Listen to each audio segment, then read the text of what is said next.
qui tient compte des remarques faites par les parlementaires et des débats qui ont eu lieu notamment en commission. Puisque, je demande votre attention vraiment sur ce point, parce que la rédaction qui vous sera proposée, c'est en cas de raison sérieuse de penser qu'il y a une discordance entre le pass et le possesseur. Qu'est-ce que ça veut dire, la raison sérieuse de penser qu'il y a une discordance? Ça veut dire que si, par exemple, vous êtes un garçon et que vous présentez un pass où le prénom est le prénom d'une fille, il y a une raison sérieuse de penser qu'il y a une discordance. Attendez, on est d'accord? Si le document est manifestement très mal contrefait, on est d'accord qu'il y a une discordance. Et alors, il est possible, non pas qu'un contrôle ou une vérification d'identité, mais qu'il y ait une concordance qui soit vérifiée entre le possesseur du pass et une pièce d'identité. Dans le droit, mesdames et messieurs les députés, on parle... Alors j'ai entendu tout à l'heure des chèques, mais attendez, le cas le plus classique, ce n'est pas le chèque.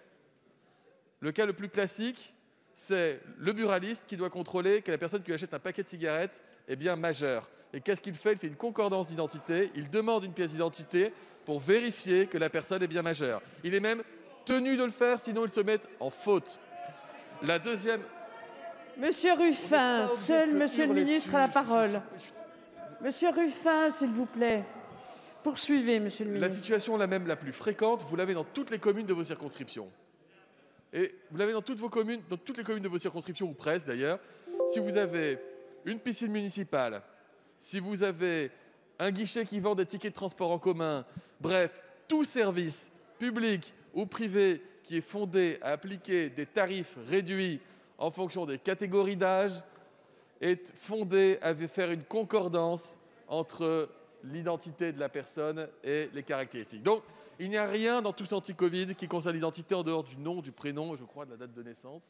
C'est tout. Il n'y a pas la photo, il n'y a rien. Donc, pardonnez-moi, ne faisons pas de ça une espèce de gosse plan ou d'objet de tyrannie ou dans une société orwellienne. Ou alors, en conformité avec vos idées, supprimons les tarifs réduits des piscines municipales, supprimons les contrôles d'identité pour le coup dans les bureaux de tabac et interdisons aux restaurateurs pour le coup de vérifier que celui qui a fait un chèque est bien celui qui prétend l'être.